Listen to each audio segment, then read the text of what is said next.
जिसको सबसे ज्यादा झूठा मुख्यमंत्री बताया, आज उसी के आगे अपने बेटे को घुटनों के बल बैठा दिया। जी हां, घोसी से लोकसभा चुनाव लड़ रहे योगी सरकार में मंत्री और सुभाषपा अध्यक्ष ओम प्रकाश राजभर के बेटे अरविंद राजभर अपने पिता की तरह वो भी अक्सर किसी न किसी वजह से चर्चाओं में रहते हैं। एक बार फिर अरविंद राजभर चर्चा में बने हैं। अरविंद राजभर के लिए प्रचार करने घोसी पहुंचे थे मुख्यमंत्री योगी आदित्यनाथ। तो अरविंद राजभर ने कुछ ऐसा किया जिससे हर जगह उन्हीं के चर्चे होने लगे। दरअसल जब योगी मंच पर मौजूद थे तो घोसी से प्रत्याशी अरविंद राजभर ने योगी आदित्यनाथ के सामने झुककर घुटनों के बल बैठकर प्रणाम किया। यह देख सीएम योगी ने फिर अरविंद राजभर की पीठ भी थपथपाई। इस दौरान मंच पर सीएम योगी के साथ ओम प्रकाश राजभर समेत कई नेता मौजूद थे। फिर क्या, उनका ये वीडियो सोशल मीडिया पर तेजी से वायरल होने लगा। लोग राजभर समाज के अपमान की बात करने लगे।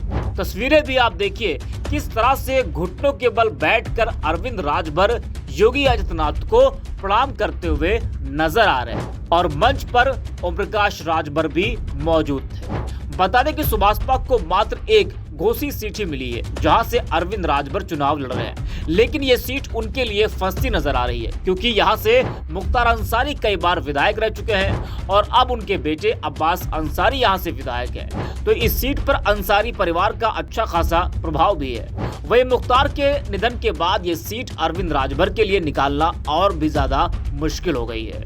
बता दें कि जिस तरह से अरविंद राजभर ने योगी आदित्यनाथ के सामने घुटनों के बल बैठकर प्रणाम किया तो सोशल मीडिया पर लोगों की अलग अलग प्रतिक्रियाएं देखने को मिल रही हैं। सूर्य समाजवादी नाम के यूजर हैं, वो लिखते हैं कि एक सांसद बनने के लिए समाज का स्वाभिमान बेच देना कहां तक उचित है। इसके पहले ब्रजेश पाठक ने अपने समाज के सामने भरी सभा में उठक बैठक करवाया था। राजभर समाज इस अपमान का बदला ओपी राजभर के लाडले को हराकर लेगा। मानवेंद्र कुमार नाम के यूजर लिखते हैं कि ये अरविंद राजभर हैं, उसी ओम प्रकाश राजभर के सुपुत्र हैं जो योगी मोदी को मठ भेजने की बात करते थे। आज देखिए चुनावी माहौल में योगी के सामने कैसे घुटने टेके हैं। उपेंद्र सिंह लिखते हैं कि नतमस्तक ओम प्रकाश जी के पुत्र घोसी से सांसद प्रत्याशी अरविंद राजभर, इनको संस्कार दिया होता तो जब मंच पर बाप बैठा है तो पहले बाप के चरणों में होता, लेकिन नकली राजा महाराजा तो किसी दूसरे को अपना बाप मानने लगे हैं। छत्री मीडिया लिखता है कि ये है अरविंद राजभर जो घोसी लोकसभा से अपनी करारी हार देखकर योगी जी के पैरों में गिर गया।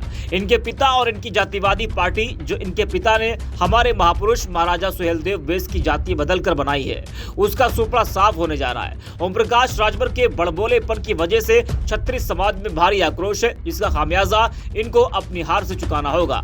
इनकी पार्टी के जिला अध्यक्ष ने छत्री समाज की माताओं बहनों पर जो अभद्र टिप्पणी की थी वो आज भी हर छत्री के कानों में गूंज रही है। जिस छत्री की रगों में अपने स्वाभिमानी पूर्वजों का रक्त बह रहा है वो इसको और इसकी सहयोगी पार्टी भाजपा को वोट की चोट देगा। प्रदीप राय लिखते हैं कि आखिर बार बार क्यों अरविंद राजभर जी को घुटनों के बल बैठाकर माफी मंगवाई जा रही है, वह भी कभी ब्रजेश पाठक तो कभी योगी आदित्यनाथ के सामने। क्या कभी केशव प्रसाद मौर्य जी ने ऐसा करने के लिए कहा कि अरविंद राजभर मेरे सामने घुटने के बल बैठकर माफी मांगो? ऐसी मानसिकता है मोदी जी की। बता दें कि इससे पहले भी मऊ में उप मुख्यमंत्री ब्रजेश पाठक के कार्यक्रम में अरविंद राजभर को डिप्टी सीएम के सामने झुकना पड़ा था। डिप्टी सीएम ने राजभर को भाजपा कार्यकर्ताओं की नाराजगी दूर करने के लिए सिर झुकवाकर नीचे बैठाकर माफी मंगवाई थी, जिसका वीडियो तेजी से वायरल भी हुआ था। वीडियो में अरविंद राजभर कार्यकर्ताओं के सामने हाथ जोड़कर सिर झुकाकर बैठे दिखाई दे रहे थे। उस वक्त भी लोग कह रहे थे कि ये राजभर समाज का अपमान है। एनबीटी की ये खबर देखिए जिसकी हेडलाइन है, लिखा है कि ब्रजेश पाठक ने अरविंद राजभर को नीचे बैठाकर सिर झुकवाया, भाजपा कार्यकर्ताओं से मंगवाई माफी। वैसे जब ऐसी तस्वीर सामने आती है तो हमें ओम प्रकाश राजभर के कुछ पुराने बयान याद आ जाते हैं। आज जिस योगी के सामने उनका बेटा झुक रहा है, जिसके बगल राजभर जी बैठे हैं, उनके बारे में ही ओपी राजभर ने क्या कुछ कहा था, जरा वो आपको बता दे।